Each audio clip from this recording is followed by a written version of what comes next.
আমার সকল মিষ্টি বন্ধুকে এক বৃষ্টি ভেজা মিষ্টি সকালের শুভেচ্ছা জানাই। হ্যালো ফ্রেন্ডস, আমি ইতি, তোমাদের সবাইকে স্বাগত জানাই ইতি সিম্পল লাইফ আমার চ্যানেলে। তো তোমরা এখনও যে সাবস্ক্রাইব করনি, প্লিজ একটু সাবস্ক্রাইব করে দিও। আর আমার ভিডিও যদি তোমাদের ভালো লাগে লাইক করতে ভুলো না কিন্তু। তো দেখো, আমি সকালবেলায় ঘুম থেকে উঠে নিয়ে চলে এসেছি মশারিটা ভাঁজ করতে, তো বিছানাটা তুলতে। তো দেখো, বিছানাটা তুলতে তুলতে তোমাদের সাথে বলে নিচ্ছি, আমি একদম সাধারণ একজন হাউসওয়াইফ। তো আমি তোমাদের সাথে শেয়ার করতে চলে এসেছি আমার দৈনন্দিন জীবনের কিছু কিছু মুহূর্তে। আমার ছোট্ট ছেলে মেয়ে নিয়ে আমার জীবনটা কিভাবে কাটছে, কিভাবে আমি সারাদিন কাজ করছি সেইটাই। আর এই ভিডিওগুলো করার আসল উদ্দেশ্য যে আমি এই স্মৃতিগুলোকে ধরে রাখতে চাই। তো শুধু তো ভিডিওর মাধ্যমে ধরে রাখা সম্ভব না, তাই ভেবেছি যে এমন করে যদি চ্যানেল খুলে ভিডিওগুলো আমি শেয়ার করে রাখি, যেগুলো আমি ভবিষ্যতেও দেখতে পারবো। শুধু আমি না, আমার ছেলে মেয়ে ওরাও দেখতে পারবে যে ওরাও কেমন ছিল, কি ছিল। তো সেই জন্যই এই চ্যানেলটা আমি খুলেছি। আর তো চ্যানেলটা খুলেছি, তোমরা অবশ্যই আমাকে একটু সাপোর্ট করো। তো দেখো, বিছানাটা আমি গোছাতে গোছাতে আমি সব কিছু সাইডে রেখে দিচ্ছি, কারণ বিছানার উপরে রেখে দিলে আমার দুষ্টু একটা মাম্মা আছে, সব ফেলে দেয়, উলট পালট করে দেয়। তো সেই কারণেই আমি বালিশ ওগুলো সব সাইডে রেখে দিচ্ছি। তো তোমরা দেখতে থাকো আমি কি কি করছি।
দেখো, আমার ঘর গোছানো কমপ্লিট হয়ে গেছে। কালকে ফ্রিজটা বন্ধ করেছিলাম দেখে অনেকটা জল বাইরে বেরিয়ে পড়েছিল। তো সেই জলটা সব কিছু মুছে নিয়ে আমি চলে এসেছি বাইরেটা পরিষ্কার করতে। তো বাইরেটা পরিষ্কার করে বারান্দাটা এখন ঝাড় দিচ্ছি, ঝাড় ঠাড় দিয়ে নিয়ে তারপরে আমি বারান্দাটা মুছে আবার বাইরের কাজ সামলাতে চলে যাব। দেখ,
এখানে একটা হাঁপি দাও, আমি একটা হাঁপি দিই। মেলায় যাবো, মেলায় যাবো। তুমি আমার শোনা মা? হ্যাঁ, তাই? তুমি মেলায় যাবা? তাই? তুমি মেলায় যে দোলনায় উঠবা? আচ্ছা, তুমি দোলনায় উঠে ফুচকা খাবা? আচ্ছা, তাহলে কাটি খাও, কাটি খাও, কাটি খাও।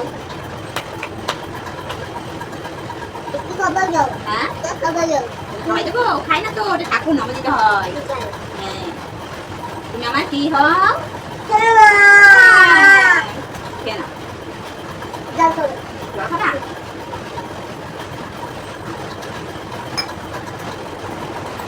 দেখো ফ্রেন্ডস, আমি মাম্মামকে স্নান করিয়ে খাইয়ে আবার চলে এসেছিলাম রান্না করতে।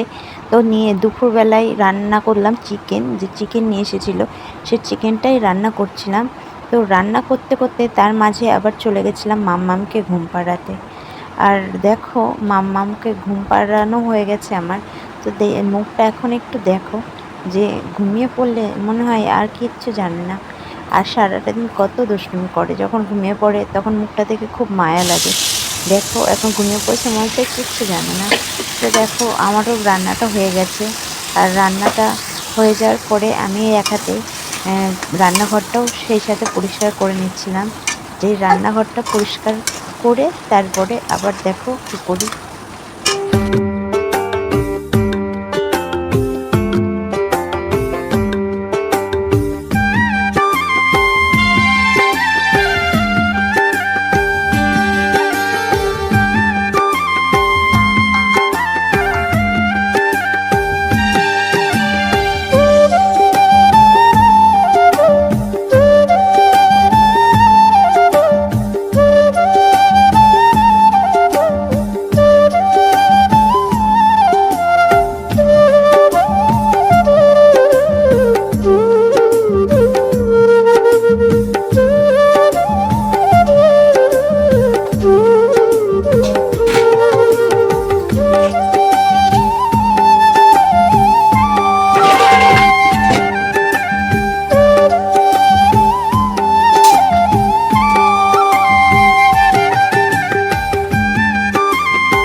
তো দেখো ফ্রেন্ডস, কাজ তো সারা হলো, কিন্তু এখন স্নানটা হয়নি। তো স্নান সেরে আমি তোমাদের সামনে আসছি।